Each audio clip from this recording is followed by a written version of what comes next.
Evangelho, sexta-feira da 27ª semana do Tempo Comum, hoje memória de São João 23, Papa. O Senhor esteja convosco, Ele está no meio de nós. Proclamação do Evangelho de Jesus Cristo, segundo São Lucas. Glória a vós, Senhor. Naquele tempo Jesus estava expulsando um demônio, mas alguns disseram: é por Beelzebu, o príncipe dos demônios, que ele expulsa os demônios.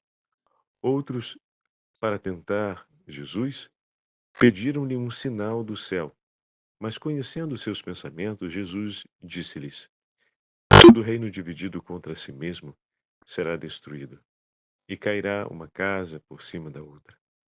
Ora, se até Satanás está dividido contra si mesmo, como poderá sobreviver o seu reino? Vós dizeis que é por Beelzebu que eu expulso os demônios.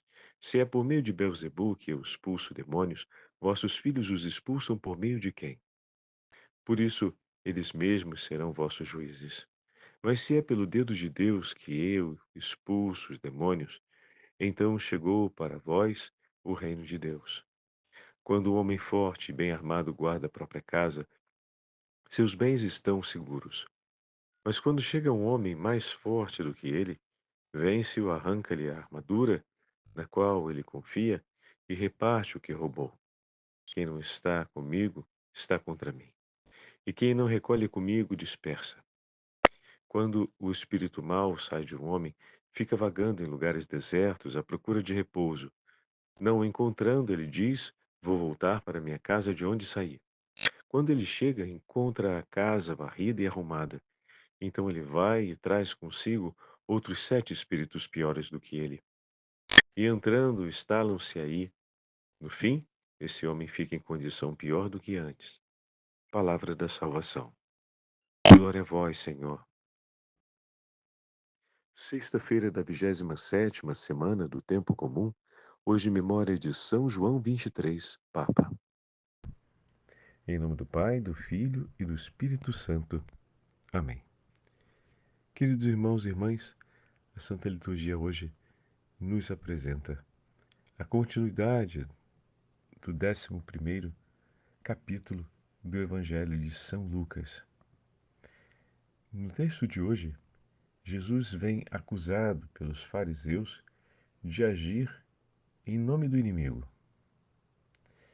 Uma acusação absurda, mas que mostra o quanto o coração daqueles que o acusam resiste a tudo aquilo que Deus apresenta como inspiração a fim de que eles se convertam.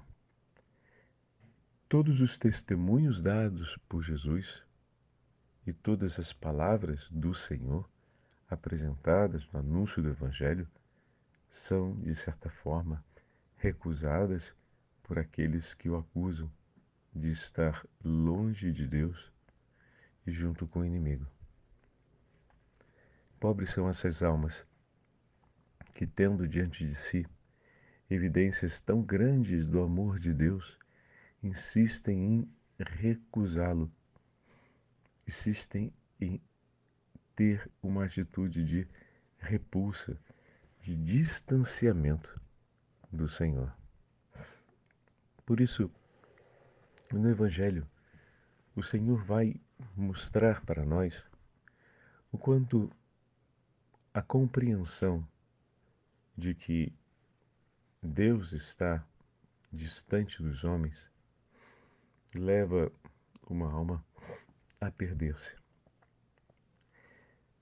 Na imagem que Jesus apresenta, fica claro o testemunho de alguém que foi alcançado pela graça de Deus e dessa forma tem o seu coração em ordem.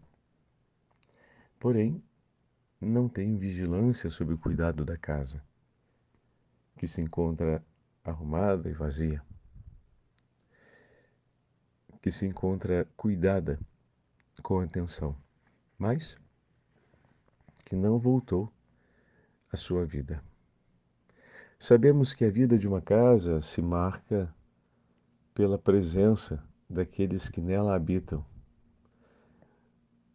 Uma alma restaurada mas onde Deus não habita, continua sendo presa fácil nas mãos daqueles depredadores que constantemente voltam para tentar ver não se as casas estão arrumadas ou menos, mas se estão ocupadas ou não. Na medida em que, retornando, o espírito infernal vê que aquela casa que outrora foi sua e que agora está cuidada, porém desocupada, ele então vem ocupá-la, chama outros e procura fazer com que a casa fique agora do seu jeito, como lhe é agradável. E desse modo Jesus adverte os seus interlocutores a respeito da resistência e da oposição à vontade de Deus. A alma, ela é amada pelo Senhor e o Senhor quer restaurá-la. Mas é preciso que a alma restaurada pela misericórdia e o perdão de Deus seja também ocupada pela presença do Senhor. Todo aquele que guarda sua palavra no coração,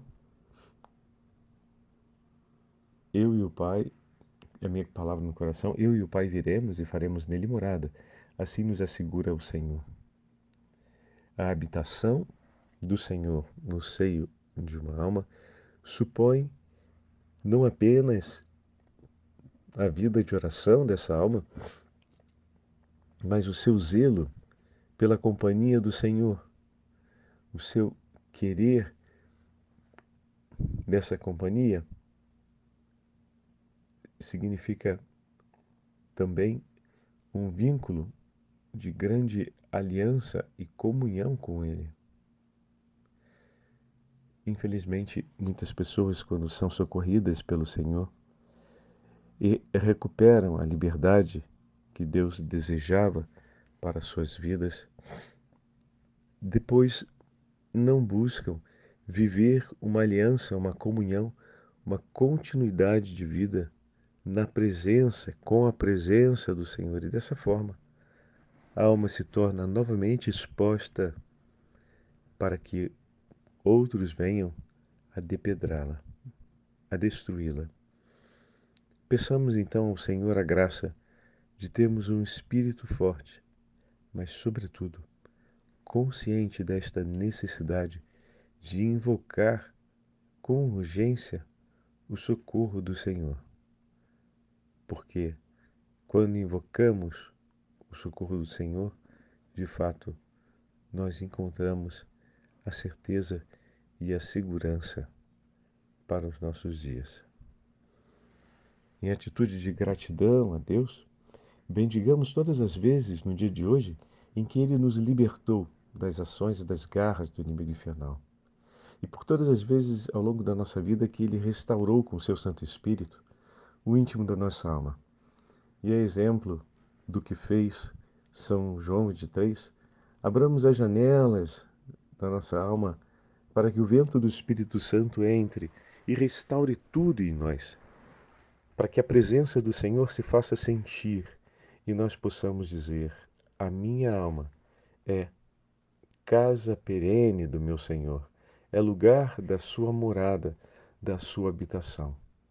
Que todos nós tenhamos a alegria de ter o Espírito Santo agindo em nós. O Senhor esteja convosco, Ele está no meio de nós. Pela intercessão da Imaculada Virgem Maria, pela intercessão de São João 23, desça sobre todos vós a bênção do Deus Onipotente, Pai, Filho, Espírito Santo. Amém.